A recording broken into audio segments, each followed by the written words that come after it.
ચાલો આજે સમજીએ સમ્રાટ હર્ષવર્ધનના શાસનને, જેમણે 7મી સદીના ભારતને એકજૂટ કર્યું હતું. તો સવાલ એ છે કે આટલી નાની ઉંમરમાં કોઈ આટલો મહાન સમ્રાટ કઈ રીતે બની શકે? ફક્ત 16 વર્ષની ઉંમરે ગાદી સંભાળી અને પછી 6 વર્ષના સતત યુદ્ધ પછી ઉત્તર ભારતમાં સામ્રાજ્ય સ્થાપ્યું. એમની સત્તા કેવી હતી એ તો શિલાદિત્ય અને પરમ ભટ્ટારક જેવી ઉપાધિઓ પરથી જ ખબર પડે છે. જાલંધરથી લઈને ઓડિશા સુધી આ વિજયોએ જ એક મજબૂત અને એકીકૃત સામ્રાજ્યનો પાયો નાખ્યો. પણ હર્ષ માત્ર એક યોદ્ધા નહોતા. યુદ્ધ જીત્યા પછી એમણે એક કુશળ વહીવટ પર ધ્યાન આપ્યું.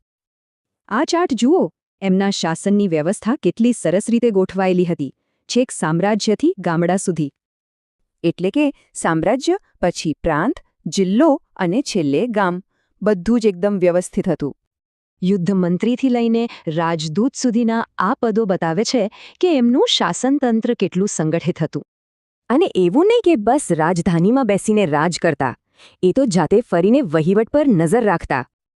એમના સમયમાં સમાજ વ્યવસ્થિત હતો અને કર તરીકે ખેતીની ઉપજનો 6ઠ્ઠો ભાગ લેવાતો હતો.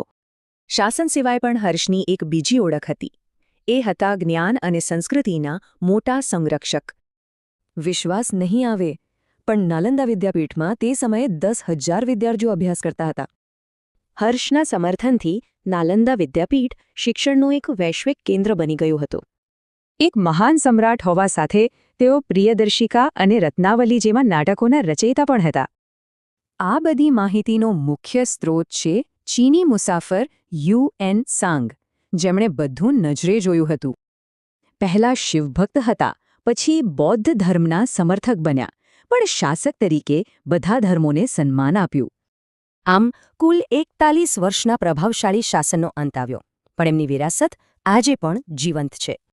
તો વિચારો, હર્ષવર્ધનનું શાસન આજે આપણને નેતૃત્વ અને સંસ્કૃતિ વિશે શું શીખવી શકે છે?